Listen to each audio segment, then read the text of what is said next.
정책 토론회 시설 장애인의 지역사회 자립지원 모형 마련위원 토론회를 시작하도록 하겠습니다. 저는 좌장을 맡은 살았는데 용인시 지부 용인장애인권센터의 조연아라고 합니다. 반갑습니다, 여러분. 네, 오늘 행사 토론회 진행을 위해서 사전에 이제 오늘 참여하신 분들께 좀 부탁을 드리고 싶은 것은 영상을 뜨고 있긴 하지만 어쨌든 내용들을 잘 들어야 되니까 핸드폰이나 이런 것들은 다 꺼주시고 부탁을 드리고 제가 이제 소개를 드릴 텐데요. 발제하실 분은 한 20분 내에서 발제를 해주시고 토론자분들은 좀 짧게 15분씩 하신 다음에 최후에 이제 관객 내에서 질문을 받는 형태로 해서 진행하고 이렇게 진행을 하고자 합니다. 이대로 진행을 하게 되면 1시간 한 20분 내에 다 끝나는 방식으로 그렇게 진행해도 괜찮을까요? 네. 먼저 그 순서에 의해서 발제자분을 소개시켜 드리겠는데요. 시설 장애인의 지역사회 자립지원 모형 마련을 위한 정책 토론회 그 장봉혜림원 지역사회 통합지원구 총괄팀장이신 이승화 팀장님을 먼저 소개시켜 드리겠습니다. 두 번째 토론하실 분은 우리 성심 재활원에 그 요양원이 있거든요. 요양원이 있는데 거기서 장애인을 위한 실천이 아닌 장애인과 함께하는 실천으로 토론분을 준비해 주신 김미수 팀장입니다. 박수 부탁드립니다.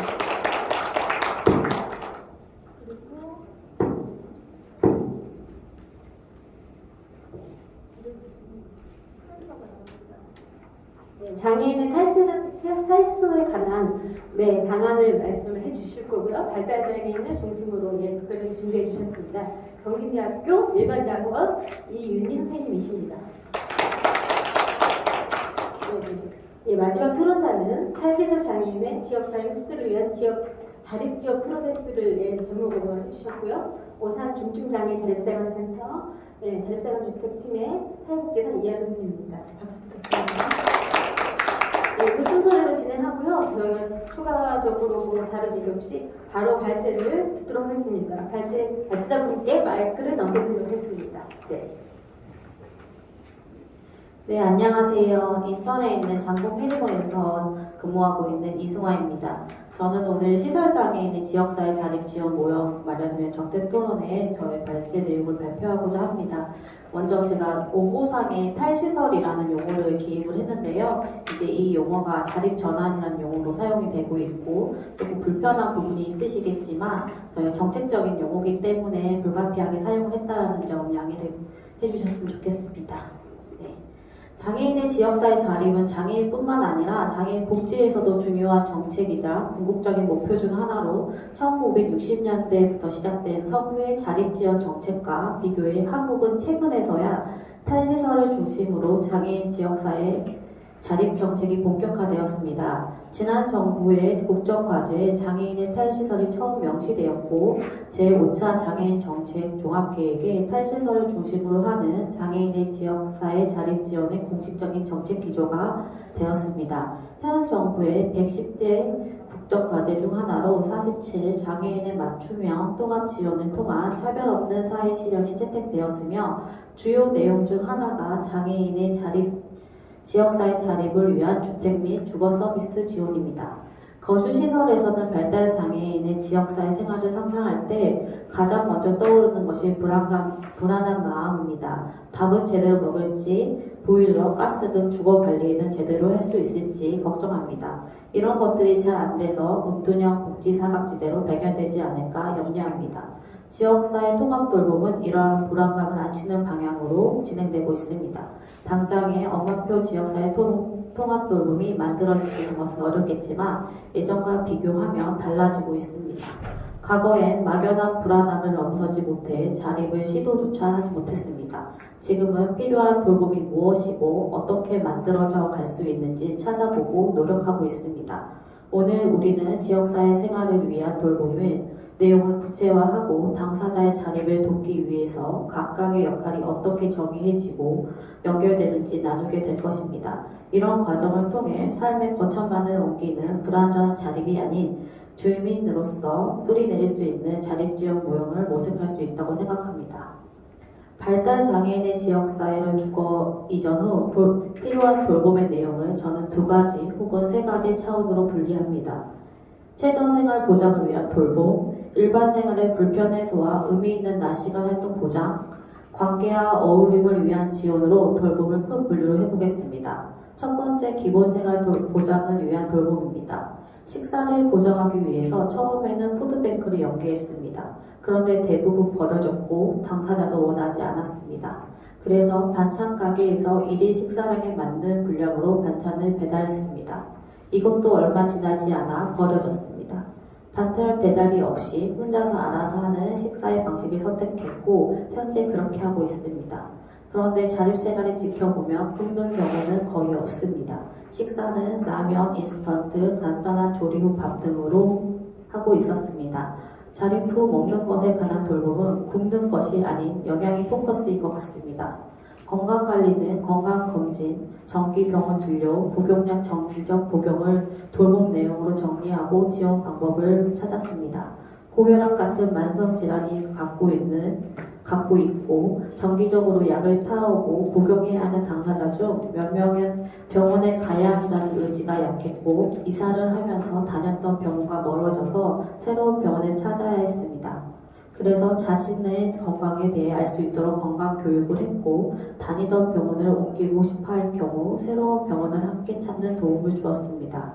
그리고 약 복용을 위해 약달력 사용법을 교육하고 모니터링했습니다. 그러나 대부분 해야 할 건강관리가 대수롭지 않게 여겨지는 듯한 모습을 볼 수 있었습니다. 학대는 지원과 지켜보는 사람의 부재로 정의한다면 대부분 사항이 설명될 수 있을 것 같습니다. 실제로 나타난 사항은 임금체나 돈을 빌려가고 천천히 갚는 것, 물건을 소득보다 많이 산 것이 있었습니다. 임금체납은 고용노동부에 진정할 수 있도록 지원했고 돈을 빌려가 천천히 갚는 것에 대해 대신 전화해서 재촉했습니다. 살다 보면 있을 수도 있는 일이라 학대라 하기는 애매한 부분도 있습니다. 옹호는 두둔하고 편을 줄여준다는 뜻입니다. 앞서 학대 일과가 겹치는 돌봄 상황입니다. 이 부분은 뚜렷이 발등한 사항은 없지만 도시가스를 미납하여 당사자가 도시가스공사에게서 납부 안내 전화를 받았는데 그 중에 요금을 안 내면 저는 가스가 끊겨요라는 말을 듣고 당사자는 그럼 내가 다시 시설로 돌아가야 하나 생각하며 걱정을 많이 했습니다. 이 이야기를 듣고 주변 관계인이 가스공사에 찾아가 발달장애인에게 그렇게 이야기하면 되냐고 상당히 수준 높은 항의를 한 사례는 있었습니다. 두 번째, 일상생활의 불편 해소와 의미 있는 낮 시간 활동 보장입니다. 일상생활에서 발생하는 불편함은 당사자 스스로 해결할 수 없는 일들에 대해 대처가 가장 중요합니다. 컴퓨터나 인터넷 고장 등의 AS, 사보지 않은 물건들을 구매하고 싶은데 어디로 가야 할지 모르는 경우들이 있었습니다. 제공자 입장에서는 먹는 것과 건강이 가장 우선시되는 돌봄 영역이라 생각되지만 당사자는 거의 그러지 않습니다. 생활에서 발생하는 고충을 해결할 수 있는 통로를 찾는 게 실제 지역 생활에서 가장 중요하고 필요했습니다. 그런데 이 부분의 돌봄 영역으로 봐야 할지는 의문이 있습니다. 많은 사람이 어디까지 지원을 해야 하지? 라는 물음을 합니다. 당사자의 입장에서 정말 필요한데 돌봄 제공자 입장에서는 물음표가 되는 부분입니다. 이 의미 있는 낮 시간 활동은 아침에 일어나서 직장생활 혹은 다양한 활동에 참여하고 저녁으로 돌아오는 생활의 리듬이 중요했습니다. 낮 활동은 개인적으로 할 수 있는 취미 활동도 있겠지만 공공 차원에서 제공되는 보호작업장이나 주간활동 서비스 확충에 필요한 차원으로 보입니다. 세 번째, 관계와 어울림을 위한 지원입니다. 이 부분은 일상생활 보장과 의미 있는 낮 활동이 생활에서 잘 제공되면 시간이 흐름에 따라 자연스럽게 이루어질 수 있는 부분이라고 봅니다. 지역에서 살아가고 이웃과 함께 어울리다 보면 자연스럽게 주민으로서 삶이 이루어진다고 보는 것이죠. 시간을 보내는 법이 상당히 중요했습니다. 무료한 시간을 보기 좋게 보내는 방법을 지역사회 안에서 찾도록 돕는 게 아주 중요해 보였습니다. 이 방법을 찾지 못하고 지역에서 살아가는 것은 참여와 통합이 아닌 배회하는 공간일 뿐인 것 같습니다. 우리는 지역사회 안에서 시간을 보내는 방법으로 요가학원, 댄스학원, 뜨개질 공방 등의 여가를 찾아 실천했습니다. 우리는 사회통합을 많이 이야기합니다. 사회통합의 첫 관문은 물리적 통합일 것입니다. 그래서 탈시설 자립이 힘을 얻어가고 있고 지원과 주거가 결합된 중간 시도도 제시되고 있습니다. 지역사회 주택가에 있는 그룹홈 혹은 자신의 집에서 보통의 생활의 리듬을 갖고 살아가며 자연스럽게 많은 관계가 회복됩니다. 두 번째는 물리적인 통합이 확대적 기능 통합입니다. 장애인의 콜택시, 함께 대중교통을 이용하고 식사, 헬스장 등을 비장애인과 똑같이 이용하는 것이죠. 우리는 기능적 통합을 다른 말로 지역사회 이용이라고 부르기도 합니다. 물리적 통합과 기능적 통합이 이루어지다 보면 사회적 통합이 이루어집니다. 장애인에 대한 이해감이 옅어지고 편해지는 순간이 오게 됩니다. 이것이 우리가 원하는 지역사회 환경입니다. 발달장애인의 지역사회 통합은 인터커뮤니티에서 시작되고 가정으로 찾아오는 서비스들이 많이 연구되고 있지만 시간이 지나면 나올 수 있는 환경과 어울림이 강조될 것입니다. 커뮤니티 케어는 발달장애인의 필요를 지역사회 안에서 찾는 것입니다. 그래서 커뮤니티 케어가 기반한 실천은 다양한 사람을 만나고 그들과 당사자의 필요를 나누고 함께 고민하게 만듭니다. 이렇듯 커뮤니티 케어는 지역사회를 향해 문을 두드리게 합니다. 이런 두드림을 통해 지역사회는 발달장애인을 잘 알게 되고 지역사회 발달장애인의 필요를 알리고 그 필요에 부응하는 선순환이 이루어지면 지역사회의 힘은 더 단단해질 것입니다. 커뮤니티 케어 정책은 지역사회의 힘과 연계를 강조합니다. 지역사회 안에서 발달장애인의 필요를 채워줄 수 있는 여러 서비스가 있지만 연결이 매끄럽지 못하고 분산되어 있습니다. 그래서 커뮤니티 케어 추진 방향의 하나로 지역사회에 분절된 여러 서비스를 하나로 모으는 것을 꼽기도 합니다. 그러나 발달장애인의 필요를 지역사회 안에서 해결한다는 것은 생각처럼 간단치 않습니다. 의식주를 제외하고 어떠한 지원이 있으면 시설이 아닌 지역에서 살 수 있는가라는 질문에 대한 답을 쉽게 떠오르지 않는 것입니다. 자립주택 외에 어떤 서비스가 있으면 보통의 삶을 살 수 있는 것인가? 결국 지역사회 안에서 관계를 만들어내는 것으로 정리될 수 있지 않을까 생각합니다. 노인 커뮤니티 케어의 건강에 강점을 두었다면 발달장애인의 커뮤니티 케어는 관계에 중점을 두어야 할 것입니다. 거주시설은 발달장애인을 가까이서 지켜보며 필요를 알 수 있는 위치에 있습니다. 그리고 정상화 이론 등 여러 가치를 기반으로 삶을 지원해 왔습니다. 그래서 지역사회에 위한 필요와 관계를 주선하고 경험을 쌓도록 돕는 가치를 유지하면서 연계하고자 했습니다. 많은 경우 특정 필요보다는 그때그때 나타나는 상황에 대처하는 것을 도와야 했고 이를 위한 연계를 찾았습니다. 시간이 지날수록 커뮤니티 케어, 무엇을 누구와 어떻게 해야 할 것인가라는 물음에 지역사회에서 커뮤니티 케어를 어떻게 설명해야 하는지에 대한 어려움이 커졌습니다. 커뮤니티 케어는 낯선 용어였고 서로가 이해하는 내용도 달랐습니다. 혼자서 할 수 있는 것은 거의 없었기 때문에 함께 할 수 있는 사람과 단체를 만들어가는 게 중요했습니다. 서로의 속도와 온도가 달랐기 때문에 보조를 맞추어 나가는 것도 필요했습니다. 커뮤니티 케어 정책이 발달장애인의 삶에 관심을 두게 되는 계기로서 충분할 것 같습니다. 그리고 그 관심과 기대가 환상으로 끝나지 않고 실제로 자리매김하기 위해서는 긴 기다림이 있어야 합니다. 정부의 5개년 국정과제에는 장애인의 탈시설 등 지역사회 정착 환경 조성이 포함되어 있습니다. 탈시설과 장애인의 역량 강화에 초점을 둔 자립지원 사업은 시설을 떠나는 거에 초점을 두었지만 반면에 지역사회 기반의 지원 서비스 구축을 위한 노력은 부족했습니다. 지역사회 내 지원 체계를 이끌어내고 보고하는 데 성공하지 못했습니다. 그 결과 지역사회에 뿌리내리는 삶이 아닌 물리적 주거 이동과 고립된 자립에 그치게 되었습니다. 그리고 탈시설 형태의 자립만을 강조하면서 상대적으로 소외당하는 장애인들을 만들어냈습니다. 자립은 남의 이야기로 여기고 스스로 제해하는 일들이 생겨났습니다. 이렇듯 정책 차원에서 지원되지 못한 개별 기관의 자립 지원 사례는 불완전한 자립 모습을 띄었습니다. 커뮤니티 케어 정책은 주거 전환과 함께 지역에서 필요한 지원을 받으며 자신의 삶을 살아가도록 돕는 정책으로 기대를 모으고 있습니다. 커뮤니티 케어는 돌봄이 필요한 장애인, 노인, 시설에서 벗어나 개인의 자택이나 그룹홈 등 지역사회에 거주하며 개개인의 욕구에 맞는 복지급여 서비스를 받는 것을 의미합니다. 몇 가지 형태로 설명되겠지만 간단히 정리하며 9페이지에 나온 그림과 같습니다. 이러한 커뮤니티 케어 내용은 대부분 정책 차원으로 진행되어야 할 거시적인 내용입니다. 중앙정부나 지자체에서 할 수 있는 사업입니다.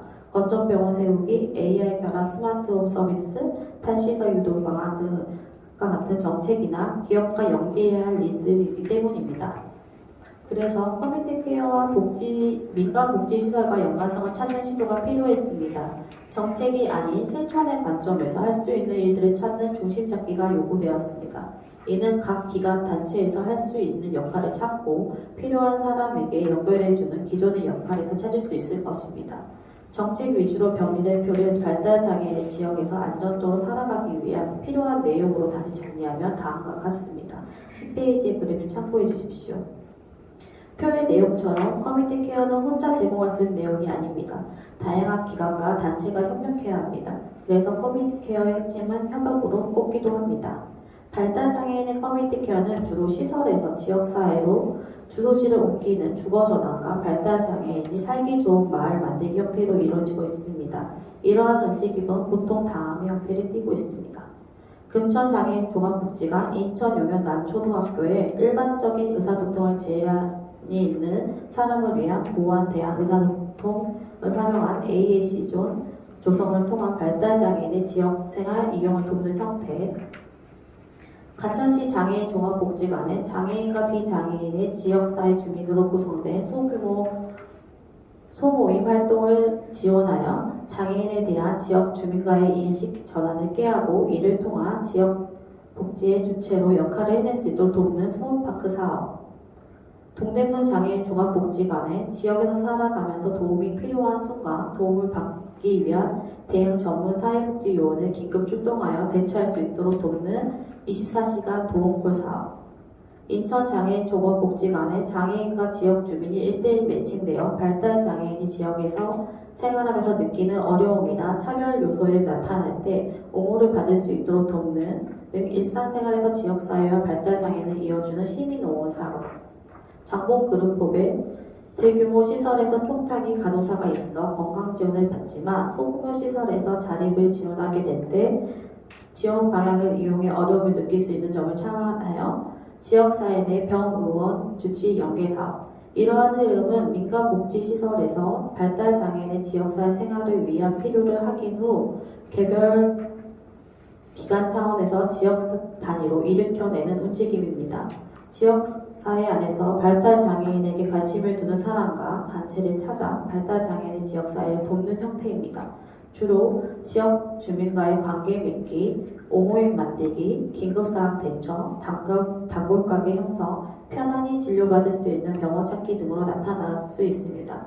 비교해 보면 이용시설의 복지관은 지역 주민을 모집하고 도움이 필요한 발달장애인과 연계하는 특징이 있고 거주시설은 당사자의 지역생활 속에서 관계를 주선하고 강화하는 특징이 있습니다. 복지관 방식은 일정 규모 이상으로 진행되어 많은 사람의 혜택을 받을 수 있는 이점이 있고 거주시설은 한 사람을 대상으로 지원하지만 일상의 연속이고 당사자 중심으로 관계가 발전될 수 있다는 장점이 있습니다. 거주시설에서 추진하는 자립은 우리가 하는 일 속에서 이미 있는 커뮤니티 케어를 강화하고 부족하고 보완해야 할 부분을 건의하는 형태로 진행되었습니다. 커뮤니티 케어의 핵심은 협업입니다. 그런데 협업은 구체적인 움직임에 대해서 잘 모르겠습니다. 신문기사나 세미나를 참석해보면 커뮤니티 케어의 시대에 맞춰 우리 기관도 역할을 할 수 있습니다 라고 말하지만 협업의 이야기는 그보다 작게 들리는 것 같습니다. 커뮤니티 케어의 개념은 거대합니다. 어디서부터 손을 대야 할지 감이 잡히지 않습니다. 그래서 일개 시설에서 할 수 있는 일일까에 대한 의문이 있습니다. 뉴스를 보면 대기업과 연계해서 IoT를 활용해서 스마트홈 서비스를 구축하는 활동이 소개됩니다. 우리가 할 수 있는 커뮤니티 케어는 무엇이고 어디에 집중해야 하는지 명확한 방향을 잡아야 합니다. 이렇게 커뮤니티 케어를 고민하다 보면 발달장애인의 안정적인 지역사회 생활을 위해 누구와 함께 할까? 라는 물음에 이르게 됩니다. 연계 협력에 앞서 생각해 봐야 할 것은 다음과 같습니다.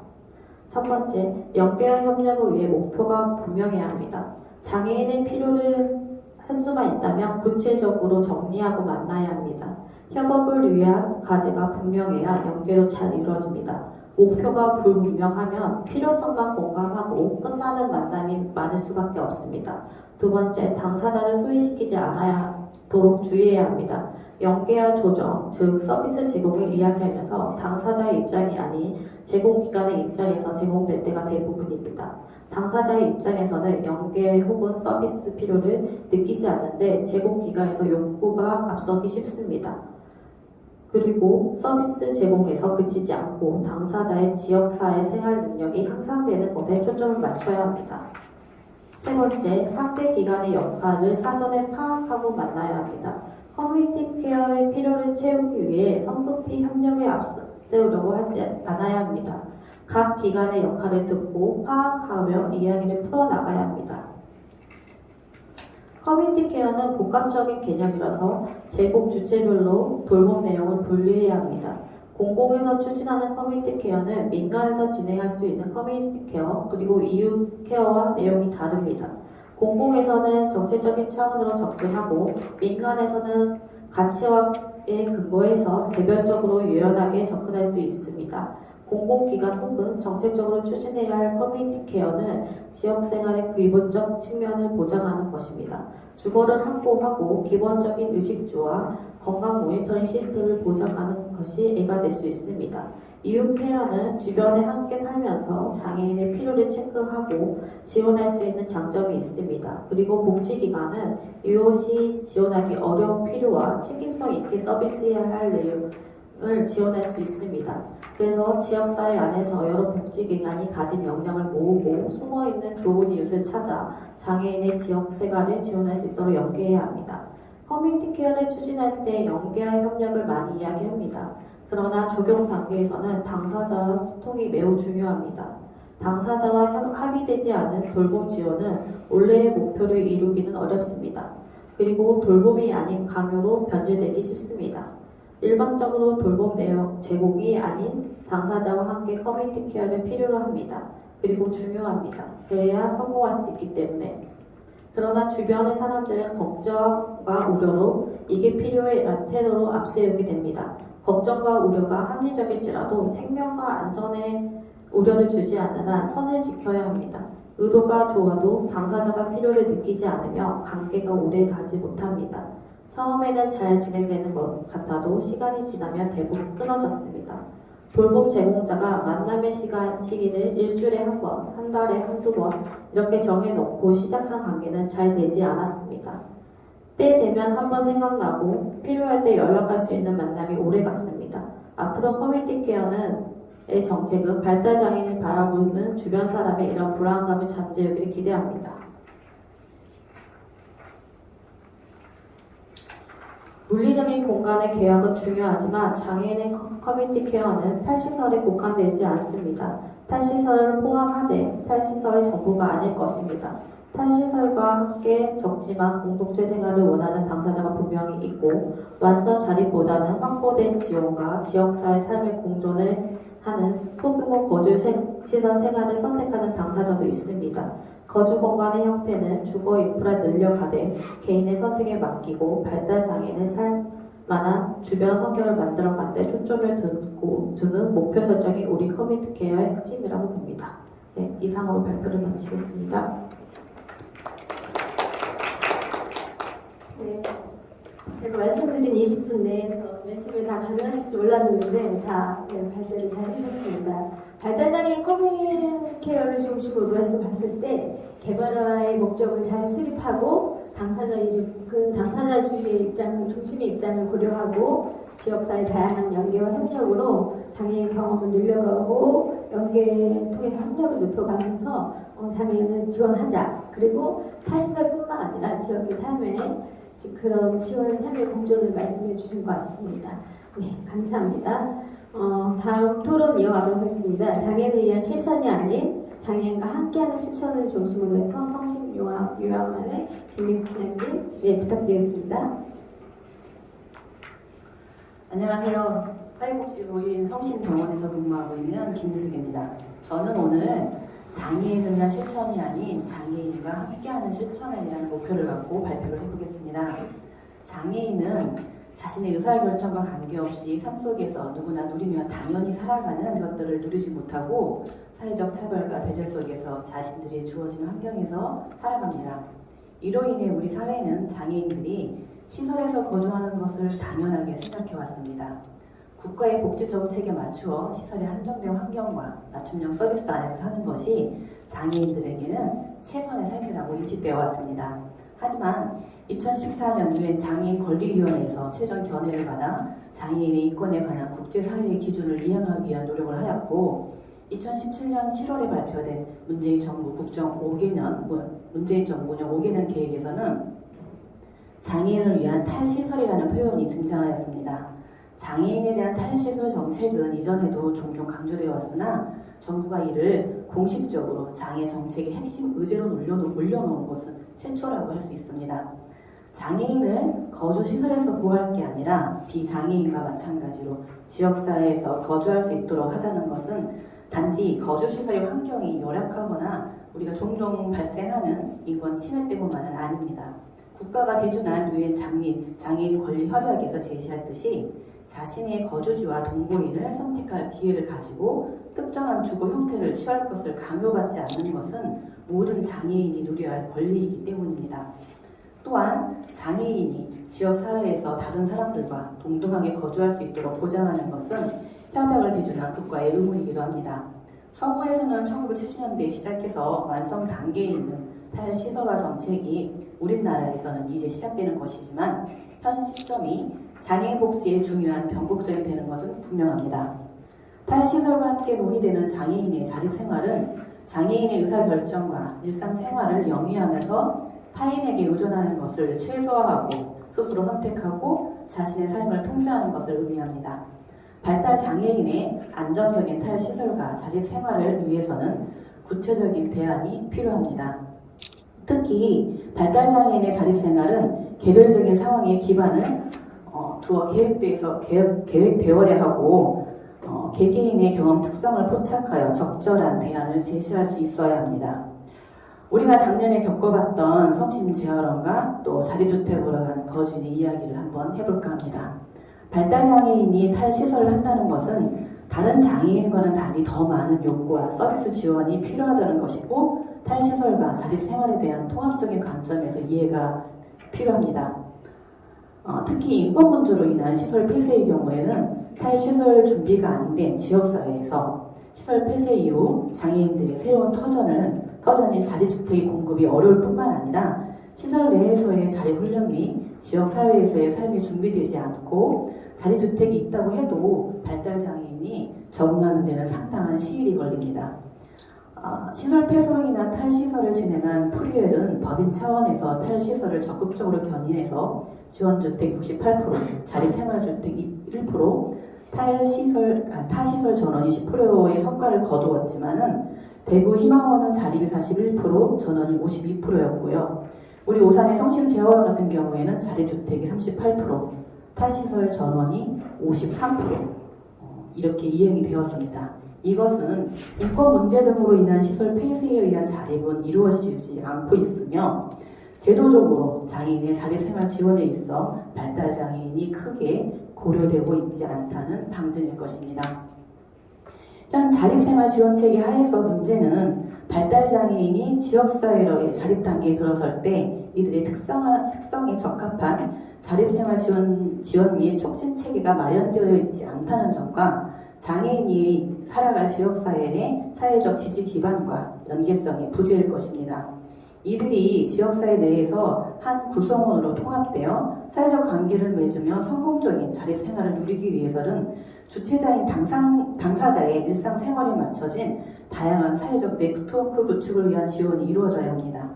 시설에서 거주하던 장애인이 지역사회로 나올 수 있도록 장애인 거주시설과 지역사회 재활시설 등을 연계하고 장애인 욕구에 맞는 맞춤형 서비스를 제공하고 이를 수정 지원할 수 있는 전달체계의 구축이 필요합니다.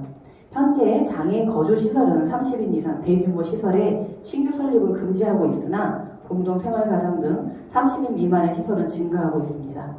공동생활가정의 양적 증가에도 불구하고 실제 운영에 있어 보호 중심의 패러다임이 그쪽에서 많이 벗어나고 있지 않고 있으며 일상생활 기술 훈련과 사회 적응 등의 향상을 통해서 자립을 준비하는 교육기관의 역할을 하지 못하고 있는 실정입니다.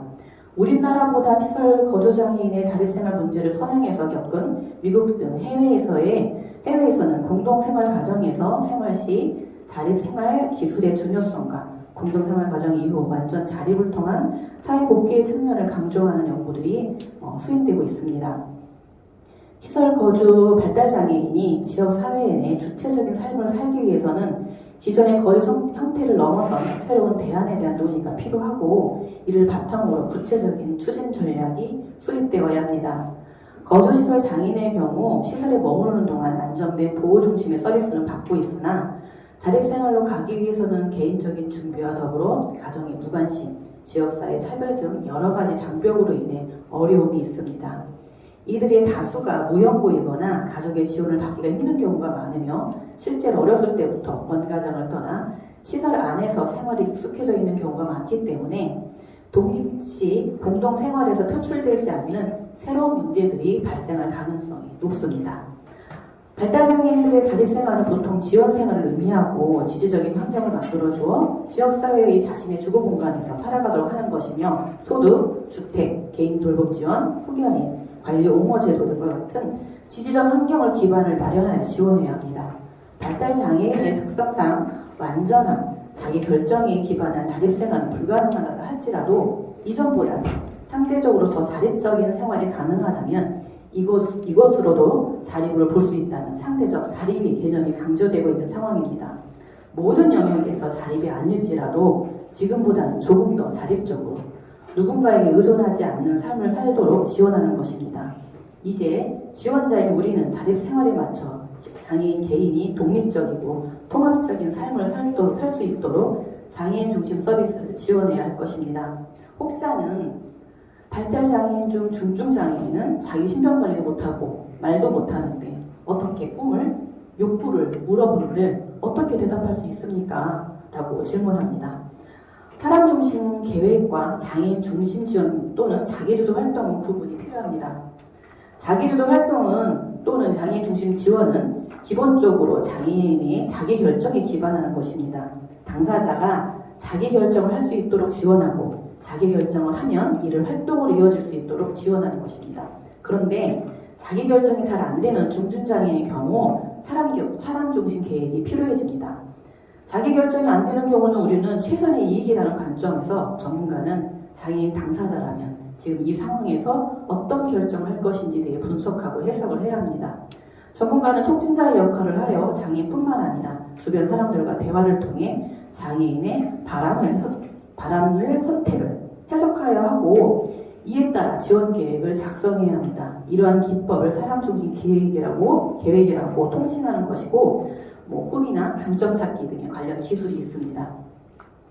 발달장애인 지원 실천을 위한 프로그램은 의사소통, 사회관계, 사고기술, 주의집중, 문제 해결 능력, 동기부여를 높일 수 있는 프로그램을 개발하고 이런 활동을 통해 삶의 질이 높아지고 장애인 개인의 발달도 지속되고 유지될 수 있는 지원 방법에 따라 지원해야 합니다.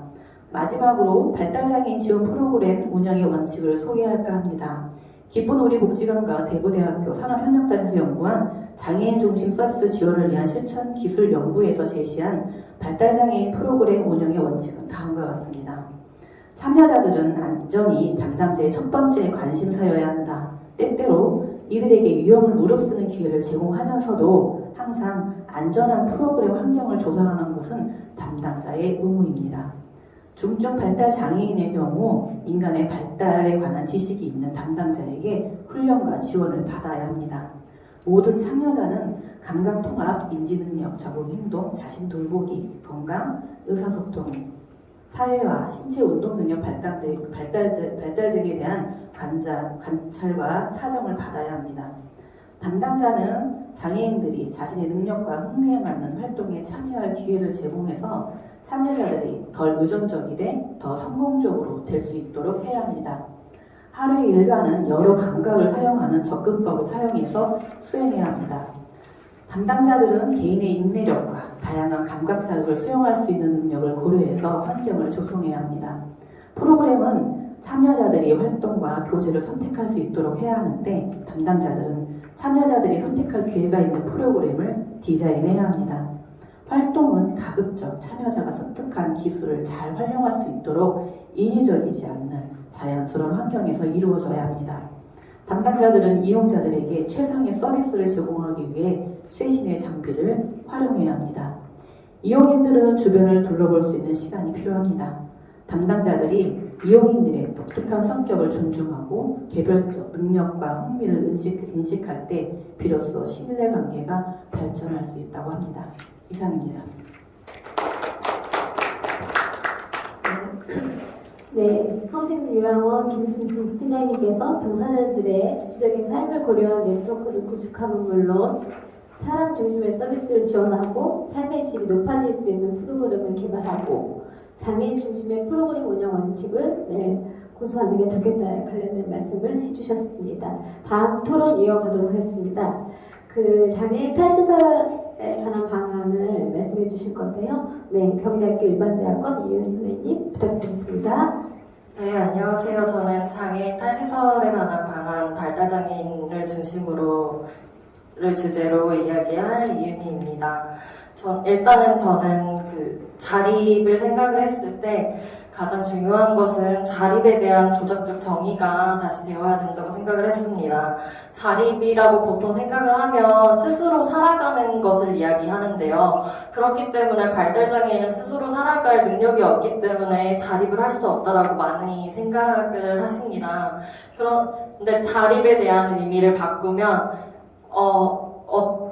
약간 스스로 할 수 있는 것과 그리고 도움을 받아야 되는 것을 선택하는 것이라고 의미를 바꾸면 그 장애인들이 발달 장애인들이 자립을 통해 지역사회에서 나오는 것을 좀 더 이해를 할 수 있을 거라고 생각을 했습니다. 그래서 저는 일단은 과거의 그 의료적 모델에서 벗어나서 장애인에게 결함이 있다라는 그 의료적 모델에서 벗어나서 사회적 모델은 사회에서 지원 체계가 부족하기 때문에 장애를 만든다고 생각을 하거든요. 그러니까 장애인도 그런 지원 체계가 있다면 그게 장애가 아닐 수 있다라는 모델이에요. 그러니까 그런 이념을 공통적으로 다들 가지고 있고 그 자립에 대해서 성공적으로 생각을 먼저 해야 된다고 생각을 했습니다. 그래서 저는 이를 위해서 첫 번째로 발달장애인 공동체 활동과 마을 형성이라고 했는데요. 장애인들이 지금 통합교육이 시행되고 있지만 사실 잘 진행이 되고는 있지 않습니다. 왜냐면 일단 통합교육이라고는 하지만 그 분리교육도 안에서 진행이 되고 있거든요. 근데 다른 독일이나 다른 통합교육을 보면은 지금 우리나라는 여러 명이 비장애인이고 한 명만 장애인으로 그 학급이 구성이 됩니다. 근데 이럴 경우에는 그 장애인이 장애를 벗어나서 비장애인인 척하는 그런 흉내를 내야 된다고 평가를 하더라고요. 그래서 장애인이 장애인으로 살 수 있기 위해서는 같은 상을 가진 장애인들이 같이 어울려 있어야 된다. 그래야 같이 어우러져서 활동을 할 수 있는 거고 그런 유대감을 가질 수 있다는 것이죠. 그런 거에서 저는 착안해서 장애인이 나와서 공동체를 이루어서 좀 더 장애인끼리의 연대감을 가지고 지역사회에서 마을을 조성해서 살면은 좋지 않을까 생각을 했습니다. 일단 여러 가지 주거 형태가 이루어지고 정도와 그런 뭔가 선호도에 따라서 여러 가지의 지원이 있어야 되지만 일단 이 공동체 마을도 하나의 방안이 될 거라고 생각을 했습니다. 네, 그리고 일단은 일자리가 주어져서 정규직으로 고용이 증대되고 적합한 직무가 개발이 되어야 될 것입니다. 죄송해요. 근로작업장 같은 경우에도 일반 공장과 같은 환경으로 막 컨베이어 벨트가 있고 막 승합차들이 여러 가지 있는데 거기에서 많이 다치고 오는 경우도 되게 많거든요. 근데 사실은 그런 환경 자체가 비장애인들의 시선으로 바라보고 또 똑같은 환경에서 일을 하게 만드는 것이기 때문에 그런 환경 자체를 장애인 위주로 모든 것을 바꿔야 된다고 생각을 했습니다. 그래야지 마을 자체가 그 구조가 바뀌어야 함께 살아갈 수 있다고 생각해서 저는 좀 더 거시적으로 바라보았습니다. 그래서 가게나 음식점 같은 곳에서도 AAC를 보편화해서 보통은 지금 오산시청에서는 그 발달 장애인에게 기계를 줘서 그걸 사용하라고 하는데 저희는 한 번도 사용해본 적이 없거든요. 그걸 가지고 가서 보여준다고 하더라도 그 사람들이 과연 그걸 알고 봐줄까 그런 의문이 많은데 그건 사실 음식점에서 저는 준비를 해야 된다고 생각해요. 지금 키오스크처럼 비치가 다 되어 있고 거기서도 인지를 하고 있는 상태에서 이용이 되어야 되는데 그거를 당사자한테만 그냥 제공을 하고 이용을 하라고 하는 거는 말이 되지 않는다고 생각했습니다. 네. 그래서 장애인 복지관이나 다른 교육시설들하고 연계해서 교육이 진행되어야 되고 그리고 발달장애인의 무분별한 지출을 막기 위한 사회적 보호망도 필요합니다. 보면은 발달장애인 같은 경우에는 이렇게 우발적이고 과도한 지출에 피해 사례가 많은데요.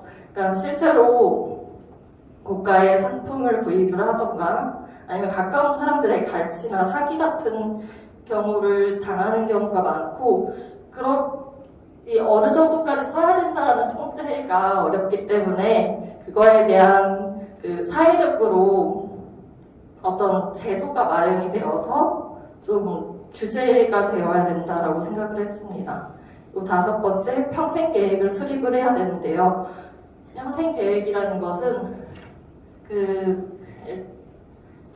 사실은 제가 장애인들에게 되게 많이 이걸 적용을 해요. 평생 계획이라는 건 부모들이 자녀의 미래에 대해서 사후를 걱정하고 계획을 미리 스스로 자립을 할 수 있도록 계획을 세우는 건데 탈시설 장애인들도 스스로의 계획을 세우는 건 어렵겠지만 그런 일하시는 분들과 그리고 당사자가 함께해서 미래를 계획하고 스스로의 결정을 세우고 나오면 더 좋지 않을까. 그거에 대한 그런 뭔가 평생계획 지원센터 같은 기관이 세워져서 좀 이렇게 지역 내에 있는 발달장애인 사례 관리랑 데이터베이스 구축을 토대로 각자의 욕구에 맞는 서비스를 연결해주고 이렇게 이해관계자와의 정보 공유를 체계적으로 지원과 관리가 되어야 됩니다. 그리고 전국 네트워크 형성 및 인트라넷을 통한 공유가 필요합니다. 네, 자립주택이나 이런 뭔가 다른 기관들이 있잖아요. 서로 잠시 박수 한번 다시 부탁드릴까요? 되게 물 한 잔 드시고 하세요.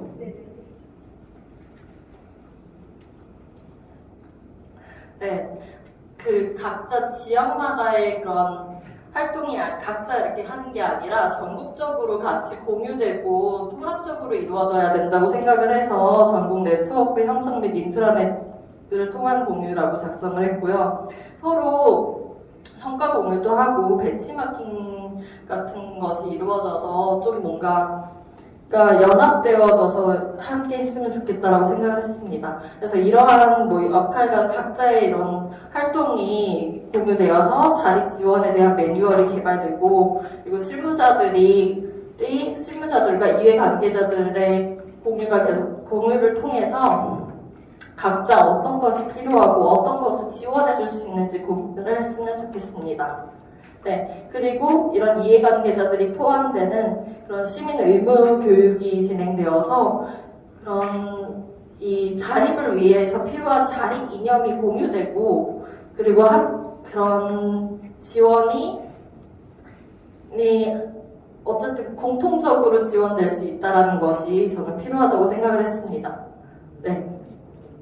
그리고 네, 지금 시범사업으로 진행을 하고 있는데 실무자들이 되게 많은 역할을 하고 있더라고요. 그리고 그런 논문을 찾아보면은 활동 지원사랑 주택 코디네이터가 역할이 분명하지가 않더라고요. 그래서 어디에서는 이걸 코디네이터가 하고 어디에서는 활동 지원사가 하고 그러는데 그거에 대한 역할이 분담이 되고 좀 더 전문적인 인력이 양성되면 좋겠다고 생각을 했습니다.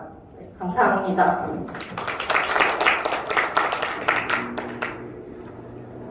시시좀 장애인 탈시설 관련된 현장에서의 부모님으로서 입장을 말씀을 잘 해주신 것 같습니다. 네, 마지막 토론 이어가도록 하겠습니다.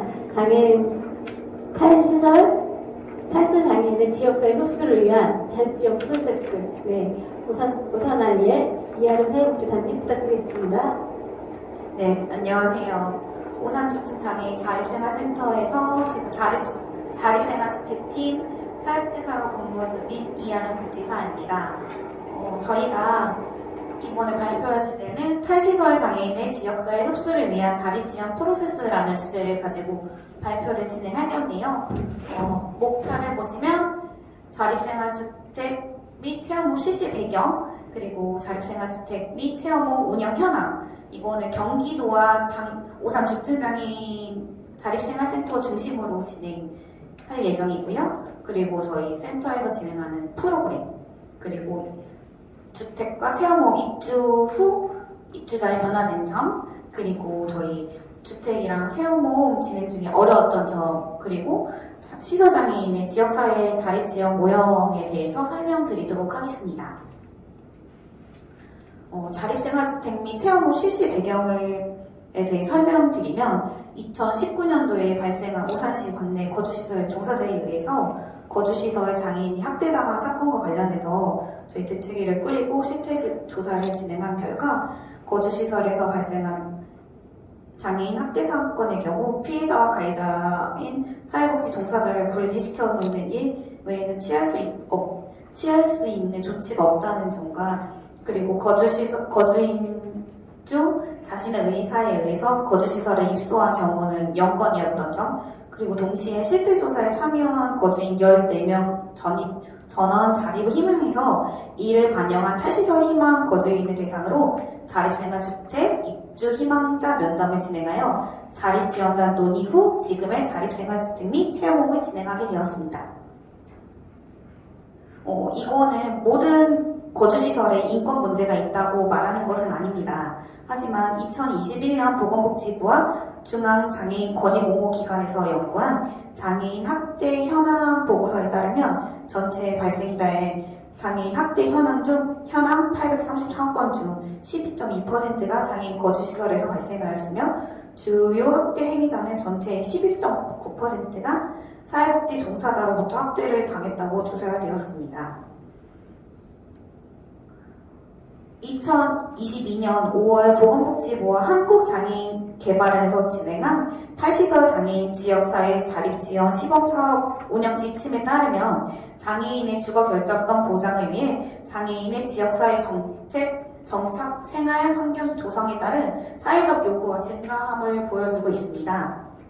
유럽이나 미국 등 OECD 주요 국가들은 1960년대부터 30-40년에 걸쳐 대규모 수용시설 정책에서 지역사회 지원 정책으로 전환을 추진하고 거주시설 소규모화, 자립수요 증가 등으로 시설 거주 인원도 2016년 39,980명에서 2020년 29,086명으로 감소가 된 것을 볼 수 있습니다. 최근 5년간 거주시설은 단기거주시설, 공동생활가정 등 소규모 시설 및 중증장애인 대상 전문시설 중심으로 증가되었습니다. 거주시설 유형 변화를 2016년 말부터 2020년 말까지 보시면 전체 시설수는 1,505개소에서 1,539개소로 증가된 것을 볼 수가 있고요. 그리고 단기거주시설에서는 146개소에서 157개소로 변화된 것을 볼 수 있고, 그리고 공동생활가정에서는 736개소에서 754개소로 변화됨을 알 수 있습니다. 그리고 장애인 자립 욕구 및 필요 서비스 관련 거주시설 전수조사를 진행한 결과 단기 그룹홈 제외 시설 거주 장애인 24,214명 대상으로 조사한 결과 의사 표현 가능한 이용자의 33.5%, 약 2,000명 정도가 지역사회 자립을 희망하여 이를 반영한 지역사회를 기본으로 한 탈시설 정책인 자립생활주택 및 체험홈은 반드시 필요한 사업이라고 말씀드릴 수 있습니다. 자립생활 및 체험홈 운영 현황을 보여드리면요. 지금 경기도에서는 자립생활주택 및 체험홈 운영 현황은 2019년 9월 기준으로 작성이 되었고요. 보시는 표와 같이 지금 진행하고 있습니다.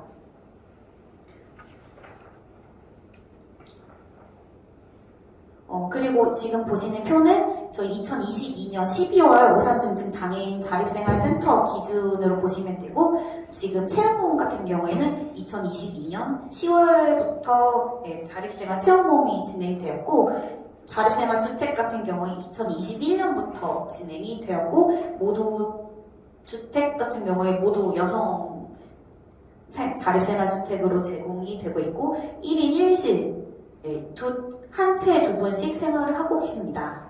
그리고 조금 체험홈이랑 주택이랑 조금 다른 게 있다면, 계약 형태의 경우 저희 LH에서 지금 제공하고 있는 매입임대 주택, 다세대 주택이라고 거기서 진행을 하고 있고, 체험홈 같은 경우는 오산시 소유의 무상임대 주택으로 운영을 하고 있습니다. 오산중증장애인 자립생활센터 자립주택 및 체험홈 프로그램 운영 현황을 말씀드리면, 저희는 굉장히 많은 프로그램을 제공을 하고 있어요. 큰 틀로 보여드리면 4가지 지원을 하고 있고, 의료지원, 병원 동행, 작게는 당뇨나 혈압 같은 그런 정기검진이랑 같이 동행해드리는 것부터, 크게는 암검진이나 이렇게 같이 동행해드리고 있고, 학습지원 같은 경우에는 문해랑 숫자 교육 위주로 교육을 진행하고 있습니다. 저희 센터에서 가장 초점을 맞춰서 강점으로 말씀드리는 교육은 개인별 자립생활 기술 교육입니다. 가전제품 사용법부터 지역사회 이용하기, 금전관리 교육 등 여러 방면에 걸쳐서 교육을 진행하고 있고요. 그리고 기타 영역 같은 경우에는 되게 많은 외부 자원을 연계를 했어요. 예를 들면 저희 학습지원 같은 경우 기간 내에 있는 시안약을 연결을 했고, 응급안심벨이라고 해서 119 같은 거 한 번에 누르기가 어려운데 이렇게 원타치 형식으로 목걸이에도 갖고 다니고, 그 버튼 하나 누르면 담당자와 119에게도 이렇게 연결이 돼서 문제가 발생했을 때 여기가 어디예요? 라고 말하기가 어려울 경우 위치 파악이 다 연결이 돼서 지금 서비스 제공하고 있습니다. 그리고 아무래도 저희 장애인분들이 조금 대처 상황이 비장애인에 비해서 조금 어려우시다 보니까 순찰 방법도 강화해서 월에 한 20회 이상 순찰을 강화할 수 있도록 저희 경찰서랑 연계가 되어 있고요. 그리고 장애인 콜택시 지금 시설관리공단에서 제공하고 있는 사업인데 이것도 같이 매칭해서 진행하고 있습니다. 그리고 경기도 발달장애인 지원센터에서 후견인 매칭해서 지금 진행하고 있습니다. 지금 자립생활주택이랑 체험홈 입주 전후 변화된 점을 보여드리면 이게 그렇게 큰 변화는 아니에요, 사실. 근데 저희가 생각했던 것보다 지금 2년이 흐른 시점에서 너무 잘 해주고 계셔서 자랑하려고 갖고 왔습니다. 처음에는 병원에 갔을 때 인포에 가서 어떻게 접수를 해야 되는지 신분증을 이름 같은 경우를 모를 경우 신분증을 제시하고 본인의 신분을 밝혀야 하는 과정조차도 어려웠는데, 지금은 자기 이름을 쓸 줄 알고 가면은 복지카드를 제시를 해서 접수가 가능한 것을 관찰할 수 있습니다. 그리고 이름을 전혀 못 쓰셨는데 이름을 써서 내가 땡땡땡이다 이렇게 자기 신분을 이렇게 표현할 수 있는 그런 기법이 많이 좋아졌고요. 금전관리 경우에는 사실 시설에 있으면 제가 알기로는 화폐를 만질 기회가 그렇게 많지는 않아요. 대부분 금전관리를 본인 직접 하시기 조금 어려운 상황이시기 때문에 돈에 대한 개념이 없어요. 근데 지금은 인지가 제일 조금 어려우신 장애인분들도 3,000원 정도는 혼자 인지하고 계시다는 점, 그게 조금 변화가 되었고, 돈이 아직도 모르는 경우에는 카드를 사용해서 내가 이 물건을 살 수 있다. 이 정도는 네, 많은 변화가 되었습니다. 그리고 카드 사용이 전에는 불가능했었는데 지금 같은 경우에는 먹고 싶은 거 골라보세요 라는 그 미션 안에서 원하는 거 2가지만 골라서 계산해서 가지고 와보세요. 이 정도까지는 지금 가능해졌다는 점 변화로 말씀드릴 수 있습니다. 그리고 교육 영역에서 이름을 전혀 쓰지도 못했고 숫자 쓰기 불가능했었는데 지금은 이름 본인 이름 정도 써서 이름을 쓰지 못한다는 것은 공공기관에 갔을 때 내가 사인을 한다, 내가 이것에 대해 동의를 한다, 자신의 신분을 드러내는 어쩌면 역할을 하는 건데 그 부분이 조금 본인의 의사대로 본인의 주도적인 상황이 좀 됐다는 것에 저는 큰 의미를 두고 있어서 큰 변화라고 생각을 합니다. 그리고 숫자 쓰기 가능합니다. 4자를 몰라도 자기 집이 4층인 걸 갈 수 있어요. 이것을 하기 위해서 한 2달 동안 열심히 따라다녔습니다. 그리고 집 찾아가 숫자에 대한 인지가 안 되다 보니까 저희 다세대 주택 가시면 주 현관문과 그 집안으로 돌아가는 그 현관문이 각각 그러니까 비밀번호를 2번을 눌러야 되는데 이거 같은 경우에 제가 LH에다가 연락을 해서 마스터키를 받았습니다. 그래서 이거 협조할 때도 사실 LH와도 되게 어려웠어요. 여기에 입주를 해야 되는데 여기 입주한 사람이 어떻게 숫자를 모르는데 입주를 하냐 이런 식으로 약간 무식한 발언을 하더라고요. 그래서 숫자를 몰라도 장애인이면 당연히 지역사회에 대해서 살 수 있다. 이것에 대해서 충분히 어필을 했고 네, 마스터키 받아서 혼자서 집에 찾아갑니다. 마트 그 집 앞에 있는 편의점 가서 물건 원하는 거 2개 사고 집 혼자 가는 것까지 가능한 것을 관찰하였습니다. 그리고 싫어요라는 표현을 잘 못했어요. 원래는 항상 선생님이 좋으면 좋은 거고 왜냐면 이 선생님과 나는 약간 동등한 관계는 아니라고 봅니다. 제가 볼 때는 항상 선생님이 좋아야 내가 좋은 거고 네, 나는 이거 내가 원하는 것들을 하려면 선생님이 좋다는 것에 무조건 동의를 해야 되는 상황이라서 네, 무조건 선생님이 좋으면 좋은 거 싫어요라는 표현을 잘 못했는데 지금 같은 경우에는 싫어요 안 돼요 이거 빌려주세요 그러면 예전에 다 줬어요. 자기가 가장 소중히 여기는 것들에 대해서도 네, 지금은 싫다는 표현을 아주 명확하게 하십니다. 그리고 소극적인 성격에서 네, 지금 엄청 많이 밝아지셨고요. 네, 낯을 엄청 많이 가리셨는데 이제 이렇게 다른 사람들하고 말도 되게 잘 섞고 그런 것들을 관찰할 수 있습니다. 그리고 장보기가 불가능했었는데 지금은 어떤 거를 어떻게 사야 되는지 그리고 스스로 요리하는 것까지 네, 가능해짐을 관찰하였습니다. 자립생활주택 및 체험로 운영 중에서 가장 어려웠던 점은 입주자를 중심으로 보았을 때 이분이 과연 탈시설 할 준비가 되어 있는가에 대한 어려움이 있었습니다. 탈시설을 할 준비가 되어 있다는 것은 거주시설 안에서 사실은 충분히 자립지원과 관련된 교육이 진행이 되어야 하는데 이 부분이 조금 안 돼 있어서 되게 어려웠습니다. 대개는 인지가 조금 많이 떨어지신다는 이유로 인해서 거주시설 내에서도 체험업을 진행을 했었지만 네, 청소나 빨래, 소위 하위 항목에 대해서 그런 것들을 많이 하셨더라고요. 그래서 이후에는 요리나 마트에서 장보기 등과 같은 상위 단계 개인별 자립생활 기술 교육은 체계적으로 진행되지 않았습니다. 위와 같은 교육을 진행을 해도 지속적이고 반복적으로 운영하였기 때문에 교육의 효과는 사실상 나타나지 않았습니다. 자립생활주택은 거주시설에서 자립생활기술 교육을 충분히 진행한 후에 자립생활주택에 입주해야 상위 단계로 올라간 후 약 4년간 자립을 준비해야 되는 과정을 거쳐야 하는 것이 원칙입니다. 하지만 자립생활주택 운영한 지 2년이 다 되어가는 시점에서 저희는 30년 이상 거주시설에서 생활하셨고 개인에게 맞는 개인별 자립생활 기술 교육을 처음부터 다시 시작한다는 것에 조금 한계와 어려움을 느꼈습니다. 두 번째로는 자립생활주택에 입주해서 생활할 주택은 마련이 되어 있는가에 대한 의문입니다. 자립생활주택이나 체험홈은 대부분 LH의 매입 임대 형태의 계약을 통해서 생활하고 있는데 경기도와 LH 그리고 GH의 협조 자체도 서로가 이루어지지 않았기 때문에 자립생활주택 입주 후에 당장 생활할 주택에 공실이 나지 않아서 이로 인한 어려움이 있었습니다. 네. 세 번째로는 자립지원 전문 인력의 구성 유무입니다. 자립생활주택이나 체험홈의 경우 탈시설 장애인의 자립을 도모하는 중요한 역할을 수행하기 때문에 장애인에 대한 이해, 그리고 거주시설 장애인에 대한 이해가 높고 장애인 복지 실무를 경험한 경력자로 구성된 자립 전문 인력이 실무자로 근무를 해야 된다고 생각합니다. 하지만 2년간 실무를 경험한 결과 전문 인력에 따른 처우가 미비하였고 이로 인한 자립 전문 인력의 채용 자체가 어려웠습니다. 네 번째로 어느 영역까지 지원을 해야 하는가에 대한 어려움이었습니다.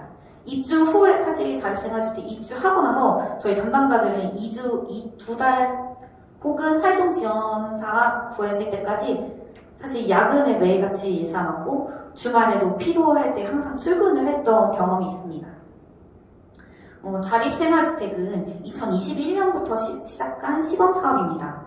도대체 어디서부터 어디까지 지원을 해야 되는지조차 모르는 상황에서 담당자는 주말과 밤낮을 가리지 않고 입주자의 전화, 연락을 하신다면 언제든지 퇴근 이후에도 지원을 진행했던 경험이 있습니다.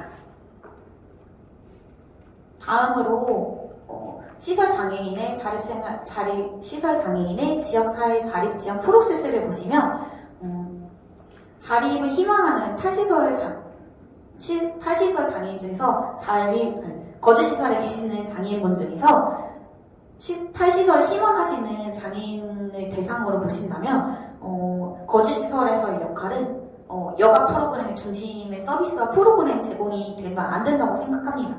여가 프로그램이 무조건 나쁘다고는 말씀드릴 수는 없지만 실질적으로 자립을 준비하는 입장에서 조금 더 자립 지원 프로그램에 맞춰서 실제적으로 사용하는 것들, 뭐 청소하는 방법이라든지 스스로 개인위생하는 방법이라든지 아니면 대중교통 이용법이라든지 전자제품 사용법 이런 기본적인 것들에 대한 자립과 직접적인 프로그램을 운영해야 되고요. 여기서 키포인트로 작용되어야 될 부분은 지속적이고 반복적인 프로그램을 운영해야 합니다. 다음은 지역사회 중간 단계를 말씀드리는데 아마도 이것은 저희 오산 중증장애인 자립생활센터의 역할이 될 것입니다. 자립지원 전문가, 저희 코디네이터들을 말씀드리는 거고요. 자립지원 전문가 매체를 통해서 조금 더 거주시설에서 했던 자립지원 프로그램보다 조금 상위 단계, 예를 들어서 거주시설에서는 청소나 빨래, 개인위생 같은 경우를 조금 교육을 했다고 하면 이제는 실질적인 교육을 하는 것이죠. 내가 한 달에 내는 관리비가 얼마인지, 월세가 얼마나 나가는지 그런 것들을 납부하는 방법, 계산해보는 방법, 그런 상위 단계의 프로세스를 운영을 해서 직접적인 자립 준비 단계를 준비하는 과정입니다. 이곳에서도 중요한 것은 지속성과 반복성입니다.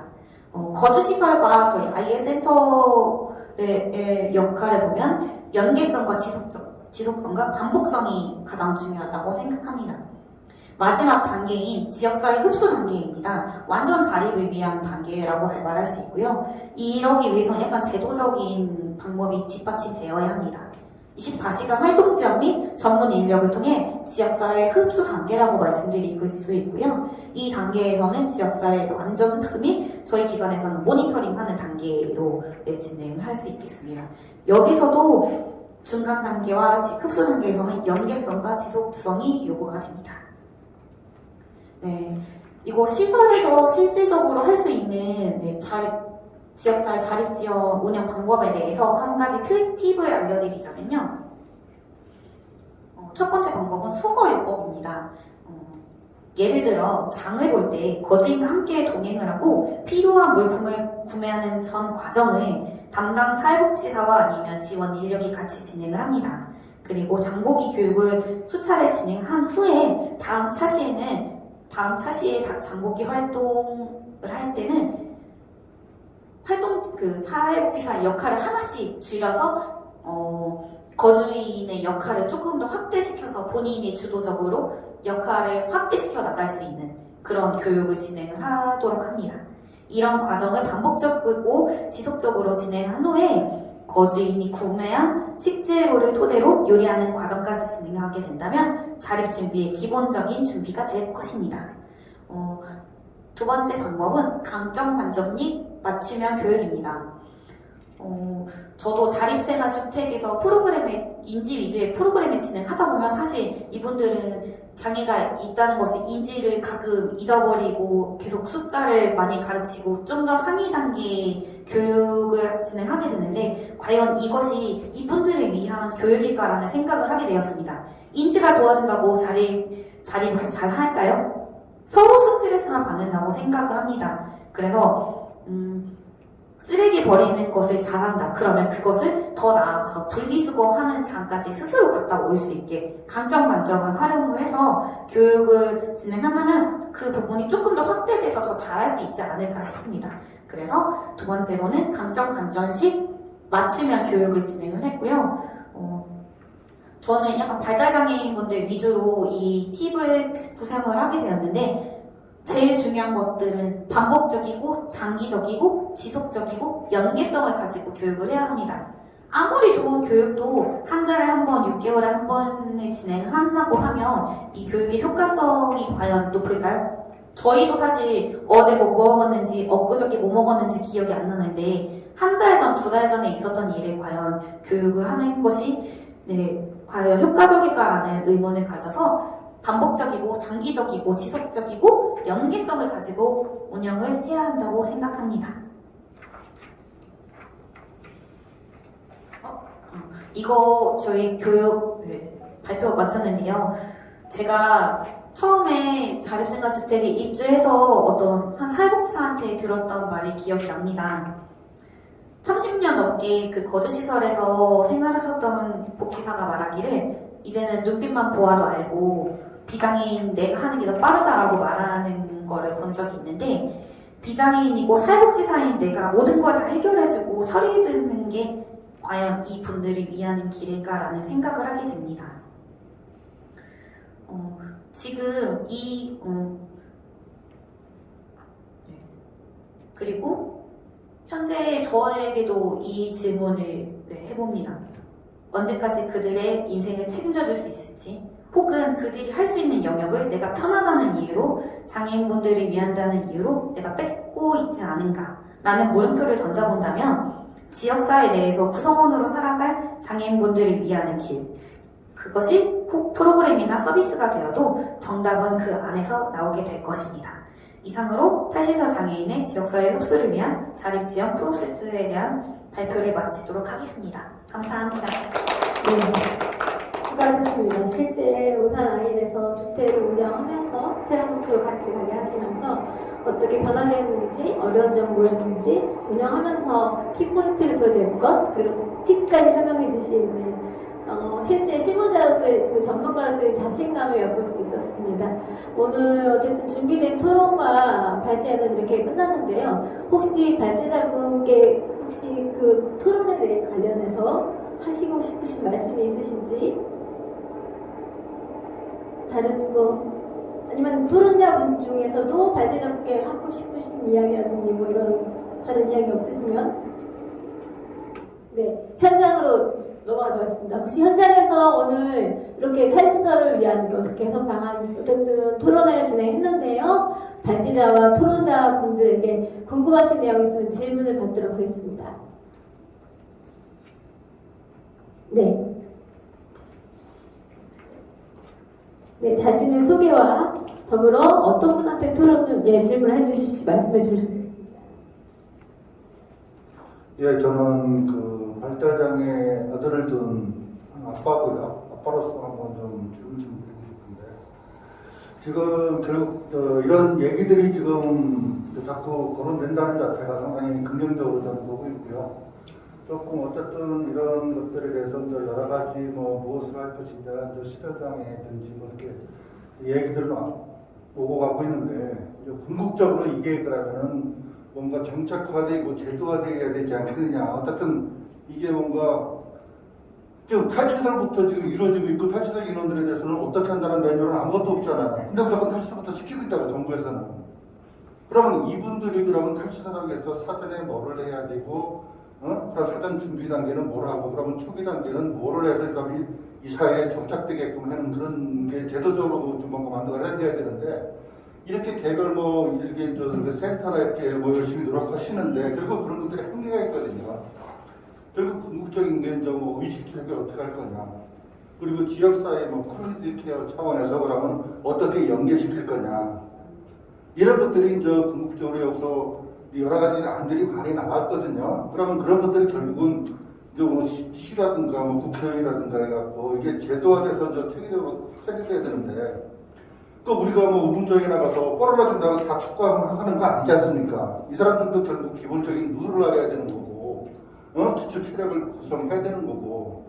근데 지금 그런 것들이 지금 체계화 안 된 상태에서 막 너무 급격하게 추진하는 게 아닌가 싶고, 또 하나는 지금 시설장애인 말씀하셨지만 결국은 제가 장애인도 똑같거든요. 그래서 같은 맥락으로 좀 봐주셨으면 좋겠고, 어쨌든 제가 장애인도 부모님이 살아있을 때까지는 케어가 되지만은 사회에는 케어할 대상이 없어요. 결국 사회에 따라서 책임을 안 지게 된다면 요즘 사고 많이 일어났듯이 같이 동반자살을 한다거나 얼마나 답답했으면 동반자살을 했겠어요. 결국 이 사회가 케어가 안 되니까 그 부모들이 참 마지못해서 같이 그냥 내가 있는 한이랑 같이 세상을 마감해야 되겠다. 얼마나 비극적인 사건입니까?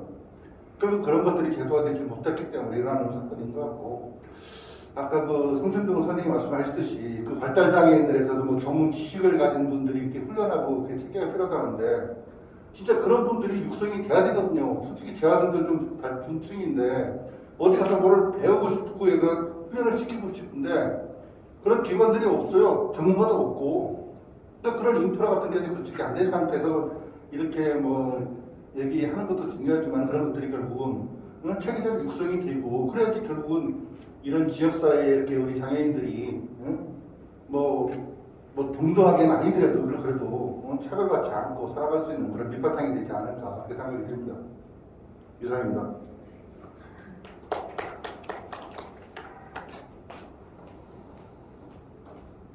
혹시 다른 질문도 혹시 있으실까요?